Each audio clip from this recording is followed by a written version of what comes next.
Continuamos aquí ya en Instagram y en YouTube y en Facebook. Estamos en directa, y vamos a dar la continuación del fragmento del tema Esto es Bananas de Mañana. Continuamos aquí hablando de expiación, un mito, pero de expiaciones extravagantes, si me permite usar la X, y diferentes de las penitencias usuales. Por ejemplo, reces G20 el Padre Nuestro, o vaya hasta la meta y vuelva. No, estas son expiaciones que incluso eran para vitales para evitar un encierro, incluso la pena de muerte. Bueno, vamos a ver cómo es. Son varias historias. Empecemos con la siguiente. Espérenme, me tomo mi café, me termino de tomar. Bien, la siguiente. Dos caballeros llamados Meltres y Juan de Riel dieron muerte a mediados del siglo X a Conrado, al obispo de Wurzburg, y arrepentidos de haberlo matado a Conrado, confesaron y le fueron a pedir perdón al Papa Leo IX, y fueron recibidos y perdonados, a condición de que se presentaran solamente en calzoncillo y con una soga al cuello. Ya al pedir la audiencia le dijeron eso, ¿no? Le dijeron, bueno, está bien, pero preséntense en calzoncillo y con una soga al cuello. El Papa les impuso además la penitencia de no volver a hacer uso de sus armas, de no usar prendas de color, de no asistir a espectáculos públicos de ninguna clase. Pero los dos caballeros también quedaban imposibilitados de volver a casarse si quedaban viudos, pero peor todavía, deberían trasladarse a Tierra Santa y permanecer ahí por 4 años. Bueno, era mucho. Y bueno, acá padre, métame preso. Acá padre o papa, métame preso. Pero este vestimiento de Tierra Santa debían hacerlo vestidos de lana, ayunando a pan y agua los miércoles y los viernes y jueves, y deberían ir ayunando y rezando a viva voz mientras caminaban. Bueno, parece que el Papa laburaba, Sí, era una despedida de soltero. Pero el regreso a Alemania, donde estuvo el lugar esto, deberían ser ya donde vivía esto, ¿no? Debería de ser ya no en lana, sino que en otro calzoncillo. Tenía ganas de jorobar el Papa, ¿no? E incluso cuando se fueron, le dice a uno de los, le dice, che, mira, recién vinieron unos, te vas a matar de risa lo que les hacen. Le habrá dicho el Papa León, ¿no? Bueno, pero también a la vuelta deberían presentarse otra vez ante el Papa León para certificar el regreso. Bien, está pasando los 4 años y consta en las crónicas que estos muchachos iniciaron tal como se les indicó la peregrinación. Ahora en ningún archivo se indicó se regresaron, así que es muy probable que no hayan alcanzado a volver, no sé, en calzoncillo o siquiera vivo. Otro caso, había un señor Fulmundo de casa ilustre que disputó justo a sus hermanos la herencia patrial. Parece que un tío de estos tipos, Jan Trumhun y sus hermanos, un tío de estos muchachos, sugirió que la herencia también les pertenecía a Frumundo, los hermanos. Se muere el padre y aparece un tío. Che, dice, también yo voy cansado, dijo este tío. Y entonces Frumundo y sus hermanos lo mataron al tío. Pero se arrepintieron. Che, dice, estamos arrepentidos. Entonces fueron a ver al rey notario y consultaron de qué modo podían expiar el crimen. Esto sucedió a mediados del siglo XIX. El rey Clutario convocó a los obispos, que hicieron atar las muñecas de los culpables y encadenaron las piernas para darles lastre, para darles peso, de modo que incluso las cadenas estaban muy juntitas y solo podían caminar a pasos cortos, como esas damas de pollero tuvo, que corren con las rodillas juntas. y después los intimaron a ir en aquel estado así amarrados hasta Tierra Santa. Frusmundo y sus hermanos caminaron encadenados primero a Roma y así pudieron ver al Papa Benedicto III, que les dio los salvoconductos para que pudieran continuar su expiación sin otras perturbaciones. El Papa Benedicto les ordenó además que volvieran y les prometió darles el perdón a la vuelta. Cuando vuelvan, pasen por acá y yo les doy el perdón. Fue la promesa, ¿verdad? Y les dijo, yo les voy a atender. Y bueno, los muchachos pudieron llegar a Jerusalén, pasaron algún tiempo ahí, visitaron en Egipto a otros lugares santos en el paso, y en Cartago visitaron el sepulcro de San Cipriano, y al final volvieron a Roma 4 años más tarde, sin precedentes, y seguían encadenados. La gente, bueno, se compadecían de su suerte, los socorría. De todos modos, el Papa no creyó que fuera suficiente aquella travesía para concederles el perdón, y los mandó de nuevo a Jerusalén y también a Canaán y a Galilea, incluso a los montes donde se había detenido el arca, que son estos montes, son el monte Ararat. Y cumplieron, regresaron a Loma después de otros 4 años de travesía, pero pasó algo terrible que yo ya me lo veía venir. Benedicto ya se había muerto,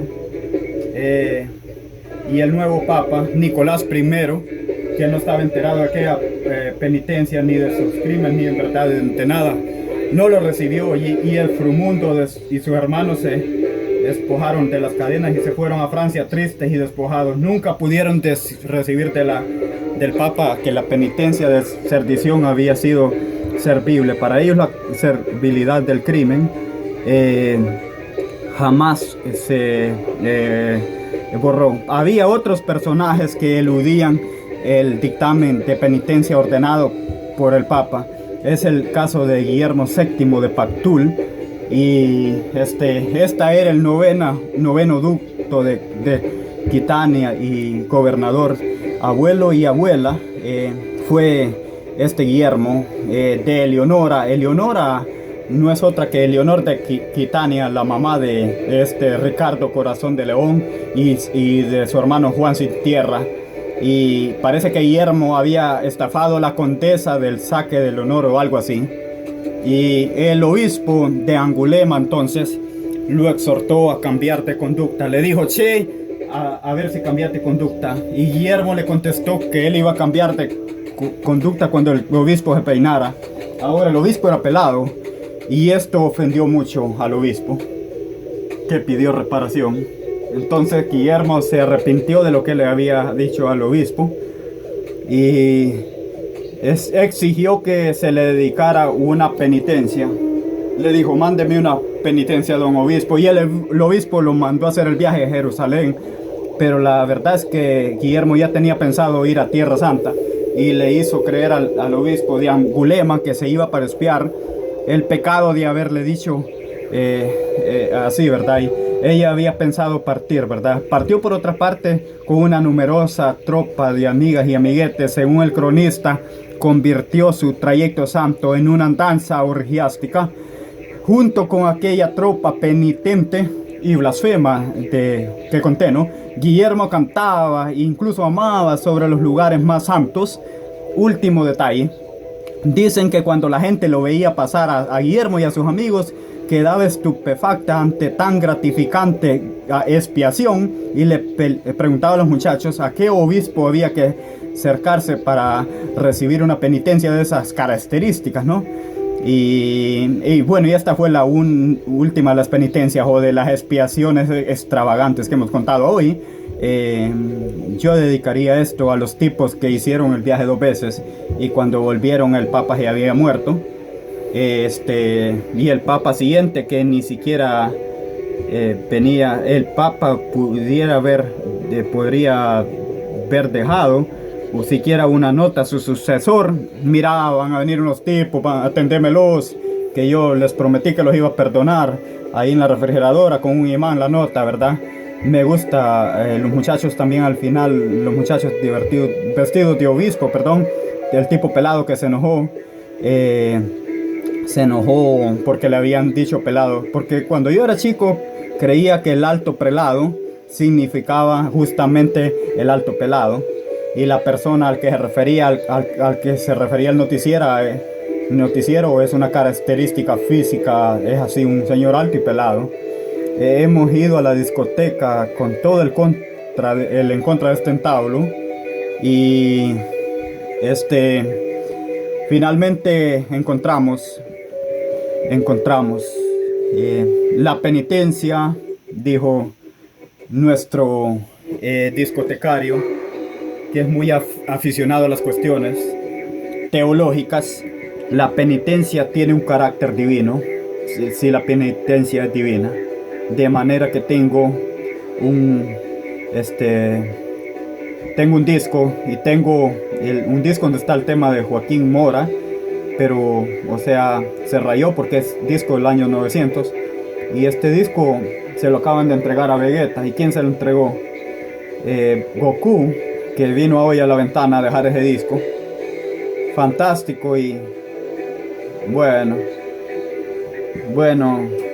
nos entregó su Osvaldo Goku también, que su disco, que se llama Esfera. Pero imagínense, porque sabíamos que íbamos a hablar de penitencias y que íbamos a hacer referencias divinas día-noche, porque es muy oscuro la pantalla para que nosotros pudiésemos escuchar, pero no se pudo porque era una cosa que quedó escrita en el libro de Cantares. Y bueno, vamos a adivinar un poco de magia y cosas así ahora. Ya esto en otro orden de cosas, ¿verdad?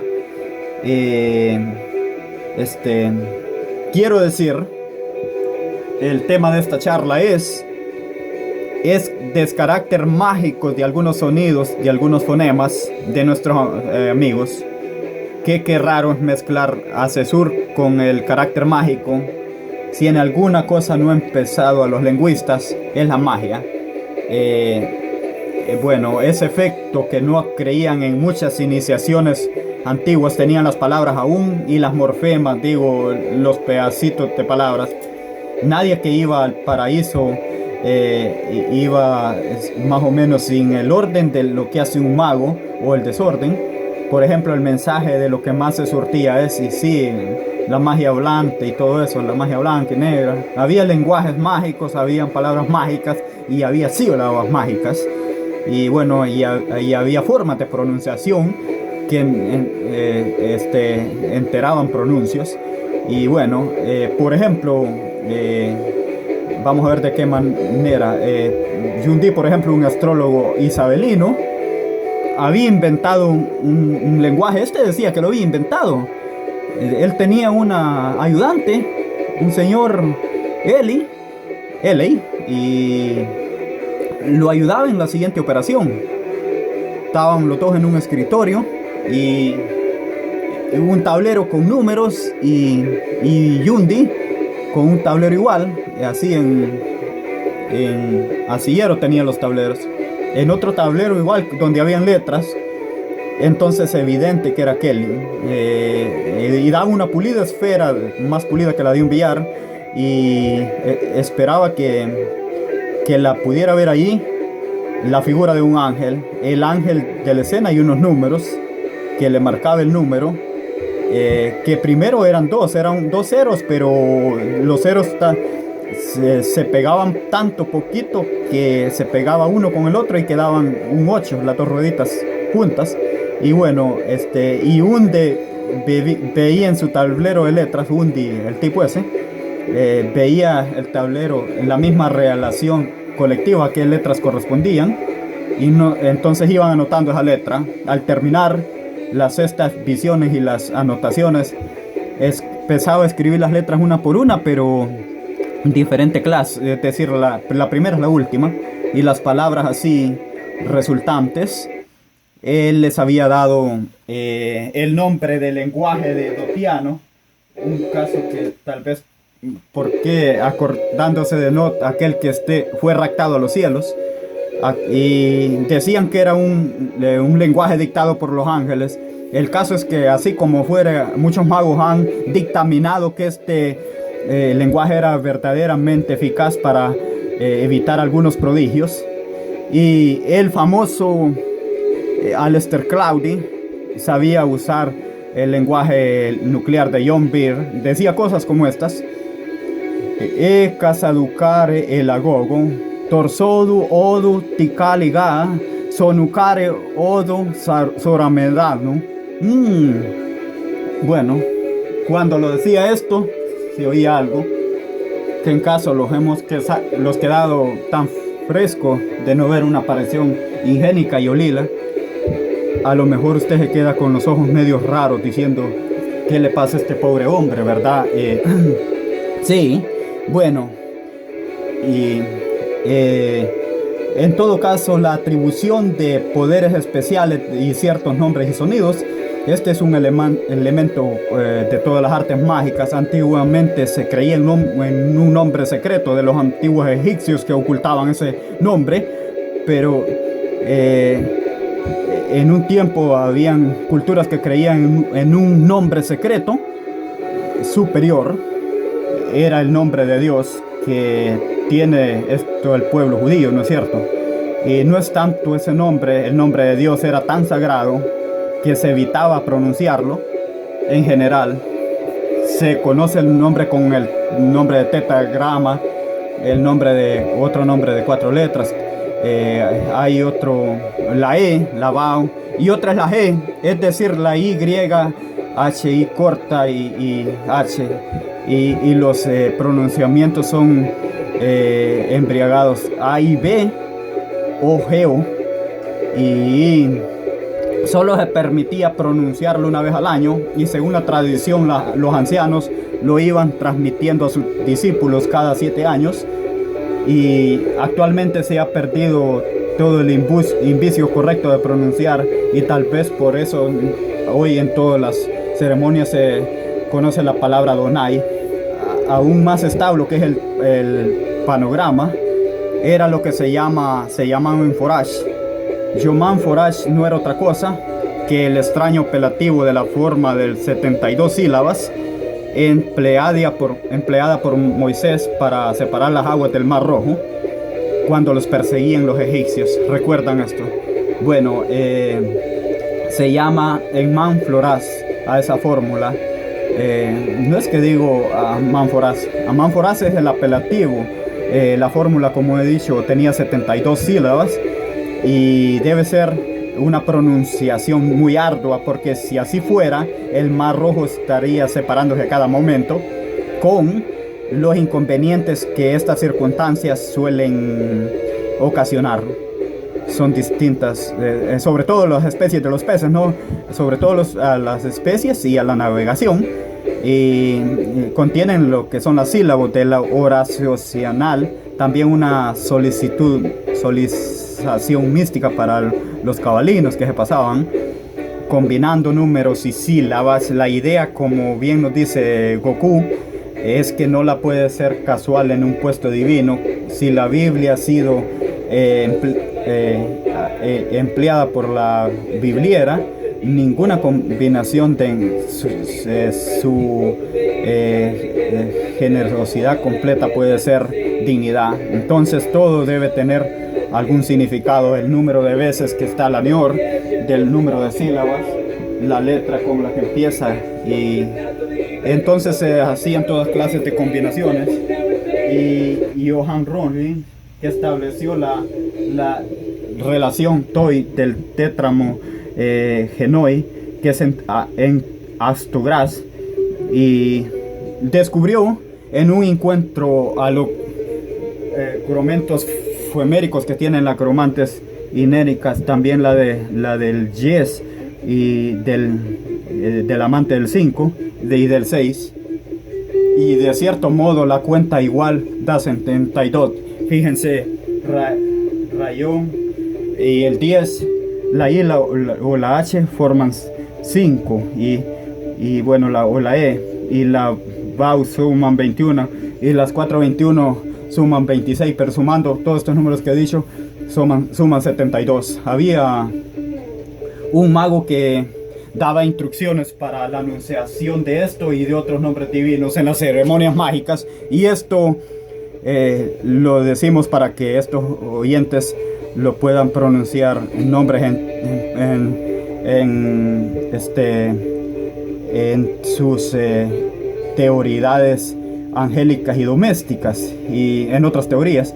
Por ejemplo, esto era Israel, rey David, y recomendaba un sistema para utilizarlo con los nombres poderosos.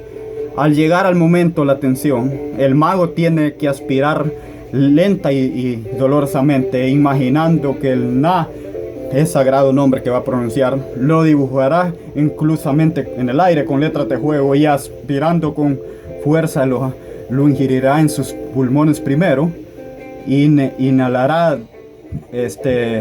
y hará descender el abdomen, los muslos o las piernas y hasta que llegue a los pies.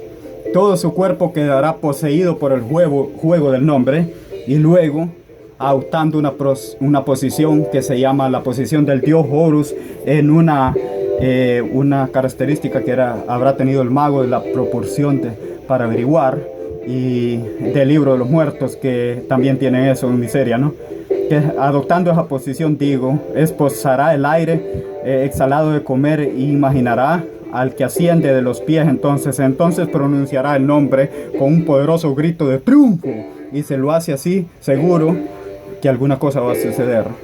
Algunos budistas y eluistas también sostienen que la repetición prolongada en ciertos locabros facilita el control del mundo espiritual. Ahí tiene los mantras, ¿no? Que son unos versos breves, a veces en un sentido claro, en otras en sentido críptico, y a veces son monosílabos. De quienes quieren, los mantras sean los úmenes de libros sagrados, los cuales se sunomosumen, y después otro, uno tras otro y otro, hasta que el extenso libro sagrado no queda ninguna sílaba, y desde luego se ver muy doloroso si es que resumen todo lo sabio y lo divino.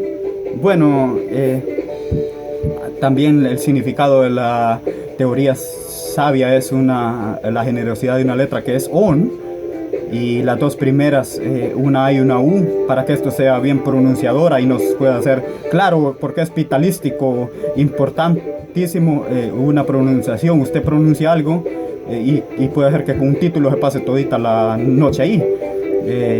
Ahora el cómputo de las repeticiones de las mantas se mutúa con rituas de semillas secas, y vamos, son semillas secas en el caso de que usted tenga un fin benévolo, pero cuando se trata de jorobar a alguien con hechicería o de malevolencia, se usan huesos de animales y preferentemente de personas. ¿Qué efectividad tiene un mal? Bueno, si usted recita 100,000 veces una manta, 100,000 veces, repito, consigue la total solución de una persona, y bueno, de una persona no está mal, no son tantas lo que usamos ahora, y la persona queda totalmente a sus órdenes.